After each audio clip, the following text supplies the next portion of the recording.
Hello and welcome to the Scrutineer here for SimNews.TV. I'm here covering everything GPVWC Super League, so that's everything that's going on in the background before tomorrow's race at Monaco. Yes, Monaco, the gem of the season, the jewel in the crown, everything you've heard before. Yes, it's Monaco. Not every league does Monaco, but GPVWC does, and it's always thrilling. But what do you need to know? Well, this show always goes through the car upgrades, we go through the engine upgrades, we go through engine choices, and we go through tyre choices, because all those things are different on all the cars and all the drivers at GPVWC's Super League. So here at Sim News, we love this league and we love looking at all the differences because it is really a touch-a-team game. Now, if you've watched back some of the other shows we do, we've got the Super League show. If you watched that last time out, reviewing the last race at Austria, you'll have come across a few things that they might have mentioned in there. I'm here to tell you all the actual facts and exactly what's gone on, particularly as I had a bit of retrospect, as in I'm a week later. Lucky me. So you may have listened to that show and found out that Storm have got 3 primary drivers contracted. That's actually legal. We saw Kerno doing it last year. It's very unlikely that teams decide to do it because it costs you more to have a driver on a primary contract than it does on a reserve contract, because a reserve can only do 4 races, whereas a primary driver can do as many races during the season as they're needed. Teams only really use this if they know they're going to have to cover a driver for a prolonged period of time, but maybe not a set, say, 4 races together, because they could do it as emergency contracts as well, which is even cheaper. So it sounds like we're going to probably see Gazella missing a few races here and there, and in which case they've decided to draft in another driver, which we'll get onto. But that just wanted to clarify one thing there, that is actually illegal. The other thing that they came across was that cars this year are slower than in previous years looking at the lap times. That is an observation, that's very true. In previous years when you were upgrading cars, teams could upgrade all areas at the same time, so they could do 8 or 9 different areas at the exact same time and upgrade them all. So your car got to like 100% development on the key areas by round 6 or 7 for certain teams. We've seen that with Midnight in the past. This year the league decided to limit that and only allow you to do 2 developments at a time for the car, which meant development has slowed down an awful lot, which means there's a lot more strategy to it and you have to really pick what you're developing for when. But it does mean that the cars will probably actually be a lot slower than last year for the same period of time. Towards the end though, they'll probably be much faster, and it is a different mod anyway, but the fact you can't develop as quickly would be probably the reason why. Same with the engines, you could develop all 3 areas last year at the same time if you wanted to. Now you're going to do 1. So that leads us on nicely to car development. So the car upgrades and the car development that teams do, they bolt on these onto the car. It takes at least 21 days for everyone. So if you've looked at last time's show, we highlighted a few teams that had upgraded there and they did very well as well, such as Red Bull, Red Archer, Storm, slightly off sync, as we called it, because most of the teams are on this week's cycle. Although what you will find here is this is Monaco. Now this is one of the few tracks where actually the car isn't quite as big a factor. So some teams have decided to go off sync completely and not upgrade for this one, or upgrade partly for this one, whereas you would have expected these teams to be doing a full upgrade here. So looking at that, you suddenly go, right, well, we'll go by team standings. So we'll go through Vodbull first. So they've brought no updates to this. We saw them have their updates last time, so they've still got 84 points worth of development on that car. They did win out last time, so the car's obviously quite good, but this is where you'd expect other teams to normally catch up. Norwegian second in the championship. They have brought developments to this one. So they brought weight and they brought diffuser downforce. So that's an extra 36 points worth of development on that car, and that's put them up to 105 points worth of development. Walters, they've also done the weight. That's now the most, with 55% weight decrease, and the diffuser downforce as well, the same as Norwegian. That gave them 37 points worth of development altogether, which is 108 in total.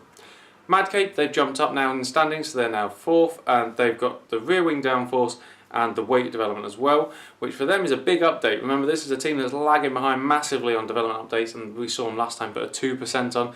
Well, this time they've gone a little bit more and they managed to put 16% on. It's still not great, but it's getting there, and they've now got 54 total development points on that car, which when you look and you say that's like half as much as Walters, yeah, it's starting to get a big gap. Hawkeye, they've dropped down a couple of positions in the standings, but they've done front wing downforce and diffuser downforce. For 43 points of development, so that's quite a big upgrade there, and they've got 114 in total, which makes them the most developed car on the grid. Red Archer, we saw them bring a lot of upgrades last time out, and they haven't brought anything this time.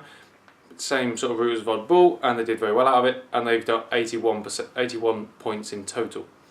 Adonis, they have brought updates though, and they've done the front wing downforce and the front wing drag, which at 39 development points, which gives them 112. So just on the heels there of Hawkeye, nearly as developed, which we've seen all season long. We did mention in previous episodes that they have sort of been developing together using the same engine as well. Kerno, they've got diffuser downforce and weight onto that car, so they've done 43 points worth of development, so that's 112, the same as Adonis.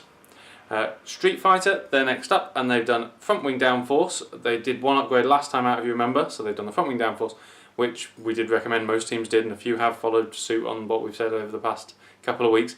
They have got the most of the front wing downforce of any team though, at 65%. That's big development there.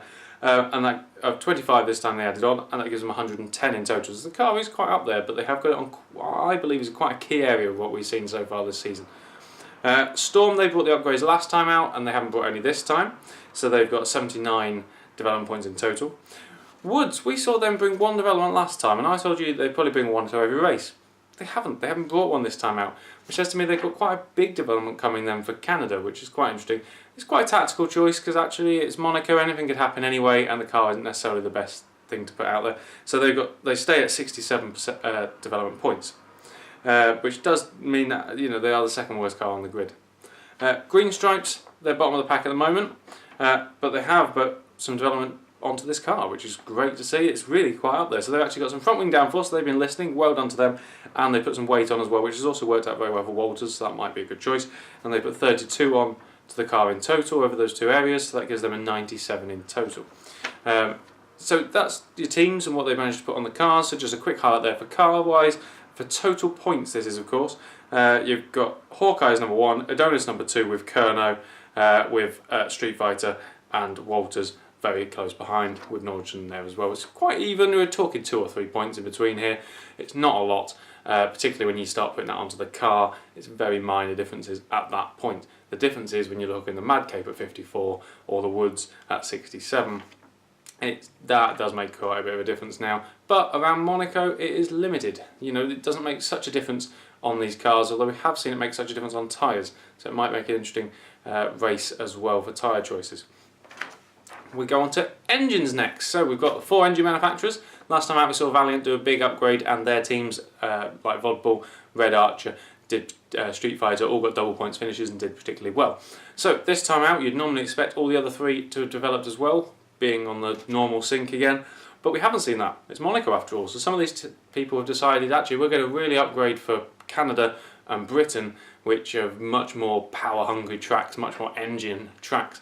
So that's what we're seeing there. But Talos have brought something though, so they have brought power to this event. So they brought 23% power upgrades, that's brake horsepower onto this car, which they hadn't done previously. They'd just done purely fuel, and that gives them an upgrade now of 66 total upgrade points. Put that in perspective, Valiant after their upgrades last time out, total was 59, Martex on 49 and Trinity on 46. So that's your engine manufacturers in totals there. They've still all got different routes. We've seen that actually the Valiant and the Martex have sort of gone similar routes in that they've done brake horsepower and they've done some fuel, which is now what Talos have also followed suit with, whereas Trinity have done some boost but haven't done the brake horsepower. So that's different routes still. Again, would be interesting to see if that's still the route that everyone goes come next time. It's quite telling, I think, that Talos have now jumped on and put power onto that car the same as Martex and Valiant have done. That brings them back up into the game a bit more and helps those teams out which were potentially lacking with it previously. So we're seeing that some of these teams are learning and manufacturers are learning as well, or listening to their teams.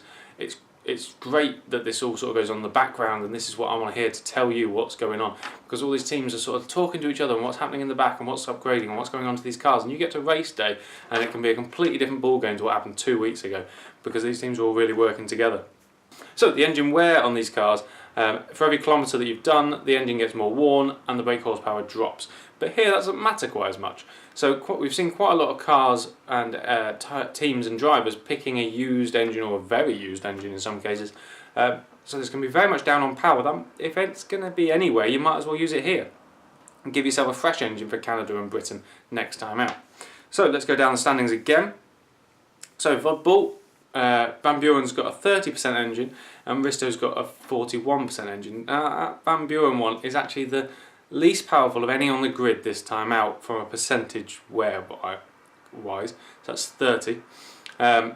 Now we've seen that's going to be quite interesting as well, because there is a small reliability issue in this, in that actually we haven't seen anyone start a race with that low an engine yet.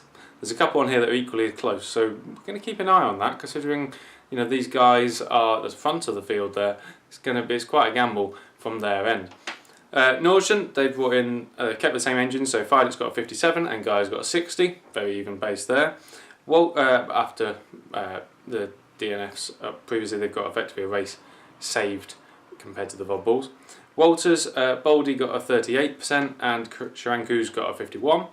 So again, quite reasonable, although that Boldy one will put him on pretty much par with the Vodbulls there. Madcape, we've got, they've both gone with 100% engines. Now actually that's probably because they have to, in that the other ones they've got, like Murray's actually finished basically a 0 on his last one. So really they've got no option but to take a fresh engine, which is a bit unfortunate really for this event. And you'd want it probably for next time, but it could help them out. They've got the most of anybody going, and they have got that powerful Valiant engine as well. Hawkeye, Cooper's got a 40 and Olsen's got a 39, so very even pace there again. That's pretty much standard for a third use of an engine there. Red Archer, we saw them have fresh engines last time out and use them very well. This time they've kept with that same engine, and Hinz has got a 60 and their new driver Kilk has got a 61 in there. So that'll be interesting to see how he does with that one as well, as Hinz, who did very well last time out. Can they replicate that? We'll see. Adonis, I'm expecting Hulksker to stay in there again, so Woopke will be on 69% engine and Lopez runs on a 70. Could be wrong though, could see Dennis Jordan in that first seat. We'll see. Kerno, Bart de Vos on a 32, that's a very worn engine, the same as, say, Rudy there. And Zapanic on 37, so they're both on their last use of that engine. Street Fighter, Hubble's got a 41 and Franchik got a 63, so there's a little bit of difference between the drivers there. Sort of, Franchik might get 2 races out of that, whereas Hubble will only get the 1. Storm, they've got a new driver in. We were talking about their 3 primary drivers. I'm expecting, if they've done that Gagzala won't be back for this one, and Schubert is the guy who is contracted as their 3rd primary driver, so I'm expecting him to sit in that seat, and he's got a 41% engine, and McNaughton with 31. Woods, Redshaw on 45 and Jacobs on 47, sticking together again. That'll probably be the last time they use that engine. Green Stripes, Vardy's got a 52, and we've got their new driver as well, De Vries in there at 43% there. So that's quite a few new drivers on the grid, and but quite a lot of teams have chosen these worn engines at 40%, 30%, some of them. There's very few above 60 or 70 now, so I think it'll be less of a factor than we've seen in previous rounds. What could be a big factor though, and what we've seen in every race so far has been a huge factor, even if they select the same tyres, is tyres. So, tyre choices. Last time out we only saw 1 team go off base, this time we've seen 2 teams go off base. So most teams have selected the Ultras, the Super Softs and the Softs. Nobody selected the Hards again. As Casper says in the Super League show, I don't think they'll ever be used. He also says though that he doesn't think the mediums will ever be used correctly by a team. He doesn't even think that softs will realistically be used regularly. This time out though, we have seen that Vodbull and Street Fighter have both picked the Ultra Soft, so everyone's got the Ultra Soft qualifying tyre, everybody uses it.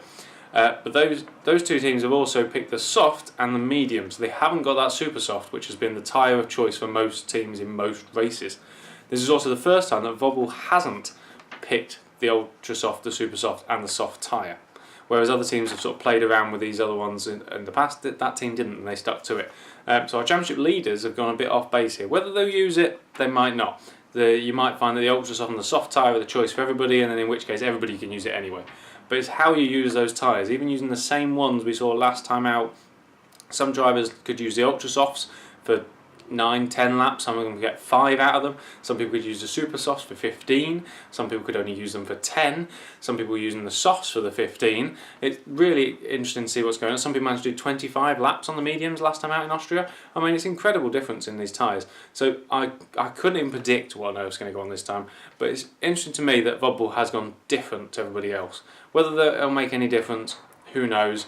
But of anywhere, it's Monaco. This is not all about lap time necessarily. This is going to be massively on strategy in that pit. Granted, the pit stops aren't very long, and an awful lot of teams have done the pit upgrades, which we didn't include at the start. Nearly everybody has now. I think only Woods are the only ones that haven't done any. Even Magcave have done a little bit. There's still a good second and about 1.2 seconds between the top guys who've done these upgrades on the pit crew to the people that haven't. But that at Monaco can make a huge difference. You end up behind traffic. You can end up stuck behind somebody on a slightly different strategy and different tyres, and you can't get past. Even if you could be 3 or 4 seconds a lap faster, you might not be able to get past because there's nowhere to pass. So if we could find we might have some moving blockades who are on medium tyres going stupidly slow, and you've got ultra soft guys coming up behind them who can't get past, or you'll see ultra soft guys going around ridiculously fast and having to pit so many times. We might not. Who knows? I don't know. It's going to be incredible to watch. So you can watch all that tomorrow at GPVWC's YouTube channel, on their website, and if you miss all that, or you're catching it up later, you can always see our Super League show here on SimNews.TV the following week on the Thursday. It's great to watch. Catch Ben, Jake and Casper doing that one. And then I'll be back in 2 weeks' time, and we'll be looking at the round of Canada, where actually you think there'll be quite a lot of upgrades kicking in, particularly some engine manufacturers will be doing quite a lot. Because we've only got Canada and then Britain before the summer break, and a lot of teams will be thinking, well, we might as well get the upgrades in now because we've got that summer break to also upgrade. So I'd imagine an awful lot of teams will be bringing stuff to Canada, and the ones that don't will be bringing that to Britain. We might see a few teams splitting. But I'm really excited to see. It's Monaco. I can't wait to see how it happens in Monaco. You could do all this and all this strategy and work out everything as your team and have the right tyre and the right engines and all that sort of stuff, and then you hit a wall. That's exactly the problems we might find here. You might find a lot of people saving engines because it's the low engine percentages, and equally, if you crash out early, you've saved your engine for next time. So who knows what's happening. I'll be watching. Thanks for catching us here at SimNews.TV. Subscribe below so you don't miss anything and all the new content. And I shall catch you soon.